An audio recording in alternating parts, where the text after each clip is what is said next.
Welcome back, and as you can see from the pictures, we're making meatballs. There's the jalapeno stuffed meatballs, some with bacon, and the other one is a kind of mix between a keto-friendly recipe and a non-keto. Check it out. So we'll do that one first. In a bowl, we've got a 50-50 mix of hamburger and pork, about a pound, so I'm going to split it up 50-50, but we'll put the common ingredients in first. So we mix it all around so it's nice and combined, and then put it aside. Now we need an onion. We're going to chop all that up. And this is diced kind of small. If you like big pieces, go ahead. This is half of a medium onion. You can see how much we've got there. That's about 3/4 of a cup.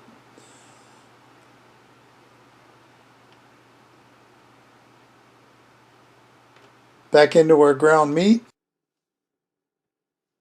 and in go the onions.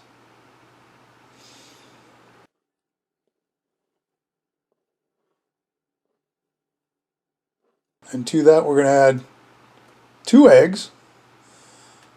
So we got something to hold them together, and then we mix. Get your hands all nice and gooey, get it all combined as best you can. And this is the common ingredients for the 2 of them. So now I'm going to carefully split it in half.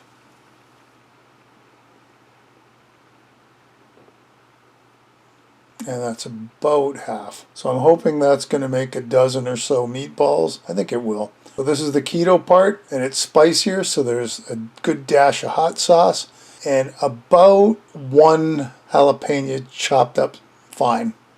There's no filler in it because you can't have breadcrumbs or anything. So that's all we got. No tomato sauce, none of that fun stuff. Well, I think this will work. And of course my sister can't have cheese, so that makes it even worse. Anyway, I'm going to roll them up into meatballs like that. On a baking sheet lined with parchment, of course. And there you go. I got 14 out of them. If you want bigger ones, you're obviously not going to get as much. So here's the rest of our ground meat. We'll put in that's about half to 3/4 of a cup of oatmeal, which is different than breadcrumbs because I don't have breadcrumbs. A little salt and pepper, about a teaspoon or to taste. And we'll mix all that around.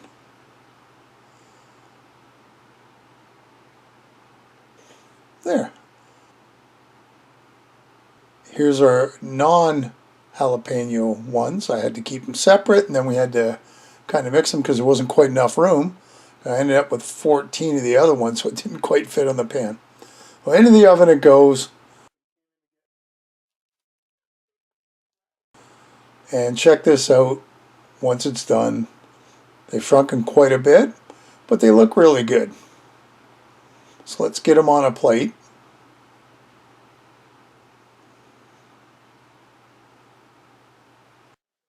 And there they are. Some beans, some macaroni and cheese. You got yourself a great meal. Well, let's go on to our next one now. Like I said, I don't have breadcrumbs, so I brought out the food processor. And for this one, I got a half a sleeve of crackers. We're going to combine them up. Listen, before I got the food processor, it was nothing for me to just grab a bag of crackers, a Ziploc bag, and smush them up. This is a little easier. It doesn't make as big of a mess. So I think I've got roughly, by the time it's ground down, I'm pretty close to a cup of crackers. Now, the recipe called for 3/4, but you know what? I find when I'm making meatballs, hey, a little bit extra filler isn't going to hurt anything. Kind of stretches it out a bit. So there's our cup of cracker crumbs. Next up is our onion, medium onion, chopped up finely like that. Put it aside for a sec. Bring out our mixing bowl. In goes our ground pork. And of course our onions. That's about a pound of ground pork, by the way. And our breadcrumbs. Alright, and to this is 1 teaspoon of salt and 1 teaspoon of basil. How about 2 teaspoons of Worcestershire sauce? Now that's jalapenos I had in the freezer chopped up. That's about 1 or 2 chopped up fairly fine. This is 1/3 of a cup of milk. You could use water too if you didn't want to use the milk. And 1/2 cup of shredded cheese. Okay, let's be honest, I put in more than 1/2 cup because I do. How can you have enough cheese? And we mix her up into a nice big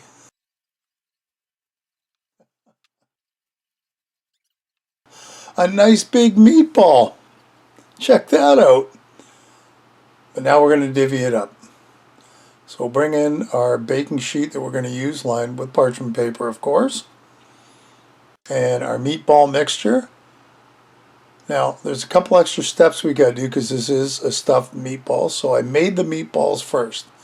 They're a little bigger than what I normally would, just because of this. Cream cheese fresh out of the fridge. You don't need to soften it at all. As a matter of fact, it'll probably make it more difficult. We're going to chop it so I have enough squares, just like that, for our meatballs, because we're going to stuff them with these. That should be enough.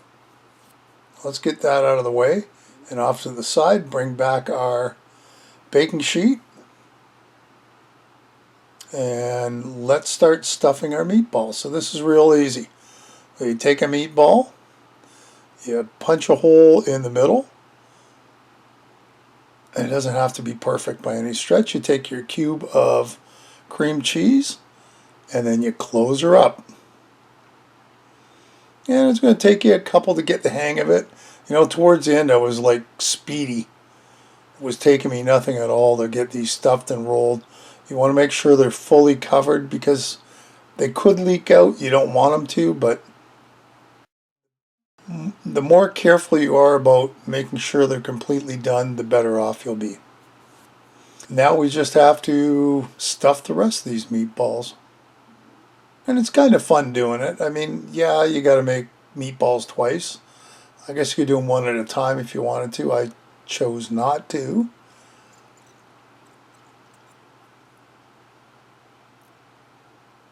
They're looking good.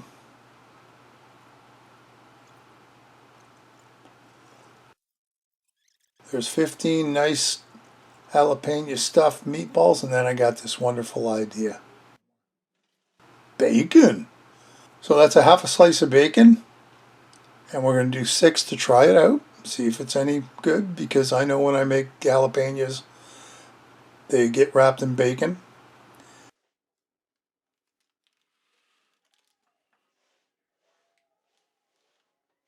Here they are about 25-30 minutes later. Now the ones on the right are already done, so we're going to put them aside and keep them warm.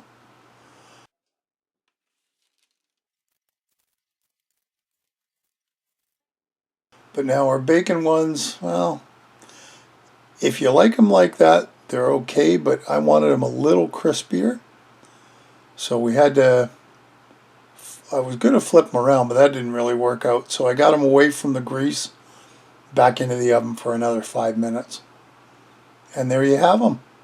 Bacon wrapped jalapeno meatballs, along with our regular jalapeno meatballs. Oh, and don't forget our other meatballs that we made, keto and non-keto meatballs. That was fun. I enjoyed that, and I hope you did too. Listen, if you want, leave me a comment below, and if you feel like sharing this and any of my other videos, feel free to do so. If you haven't gotten around to it, hit the subscribe button and the bell, because that'll tell you the next time I upload a video. And as always, Thanks for stopping by and watching. We'll see you next time. Bye-bye.